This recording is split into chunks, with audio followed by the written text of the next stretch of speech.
bienvenue dans le journal de vuedailleurs.com, journal consacré à l'actualité développé sur le site de Cédric Leboussy avec des décryptages, des billets d'humeur et les dernières informations. On commence avec l'actualité internationale et on s'intéresse à une pénurie de médicaments au Liban qui touche principalement les produits importés. Pénurie due à la crise économique et politique à laquelle le pays est confronté. Le rationnement des médicaments imposé par le gouvernement a entretenu le marché noir et le stockage à outrance. Jusque-là, les médicaments étaient subventionnés par la Banque centrale du pays, mais les réserves en dollars qui servent à financer les importations sont presque épuisées. Les sociétés pharmaceutiques reconnaissent un retard de paiement dans leur processus d'achat. Appelée à la rescousse, la Banque mondiale a rejeté la demande d'aide financière. L'objectif, c'est pousser les politiques à former un gouvernement capable de mettre en œuvre les réformes urgentes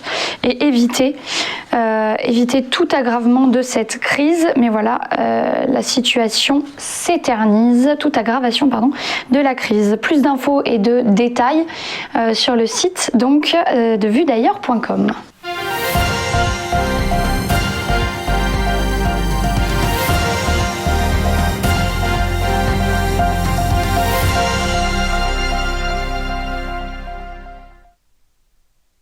L'actualité en France avec les hausses des tarifs EDF, plus 1,6% pour les particuliers, plus 2,6% pour les entreprises depuis le début du mois. Le prix réglementé du kilowatt suit sa tendance naturelle à la hausse, même s'il est encore l'un des moins chers d'Europe.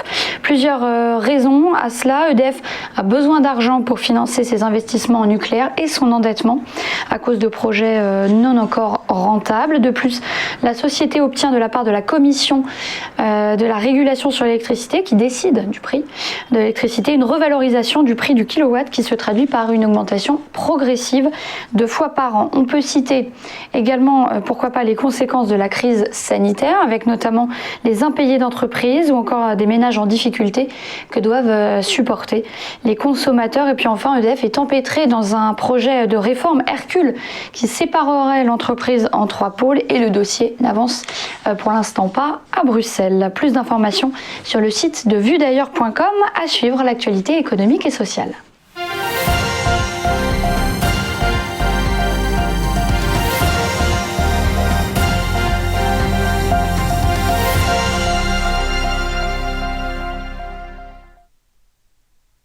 L'actualité économique et sociale, le site de vuedailleurs.com revient sur cette tribune de Jacques Attali qui soulève cette question: et si la spéculation autour de GameStop était révélateur d'un enjeu bien plus profond? Désormais digital, la finance devient une activité de masse grâce à l'émergence d'applications simples à utiliser permettant à chacun d'acquérir des titres. Selon Jacques Attali, cette alliance du digital et la démocratisation ne pouvait que conduire à l'émergence de grandes colères des petits contre des grands. Il pose donc ces questions: la finance digitale peut-elle participer à cette grande colère à l'œuvre contre les puissants et les spéculateurs sans s'intéresser à l'impact global de ces entreprises?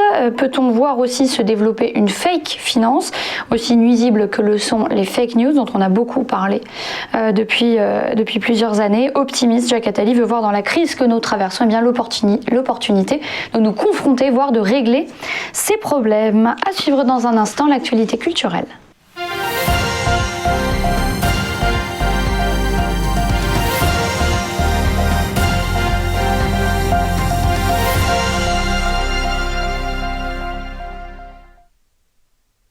L'actualité culturelle, on s'intéresse à un château qui se met aux couleurs de la Saint-Valentin, célébré ce dimanche. Le château de la Tourlandrie qui propose une soirée spéciale aux couples qui se verront attribuer un salon Second Empire dédié à leur soirée. Ce château actuel du Second Empire a reçu à l'époque les visites répétées de Napoléon III. L'empereur avait même offert 3 séquoias en souvenir de son passage au domaine.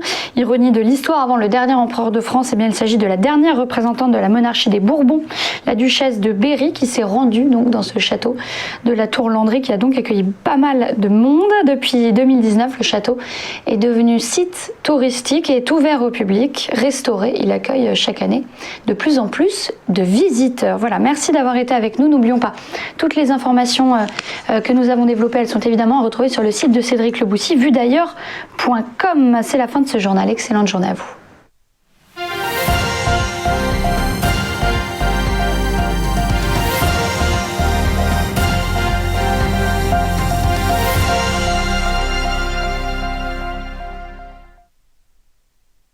Bonjour à tous et bienvenue dans notre émission Entreprise et Innovation, votre rendez-vous innovation, développement économique et enjeux du digital sur TV Finance. Tous les jours, TV Finance met en lumière une société, un projet, des hommes et des femmes qui font l'entreprise d'aujourd'hui et de demain dans un monde en perpétuelle évolution.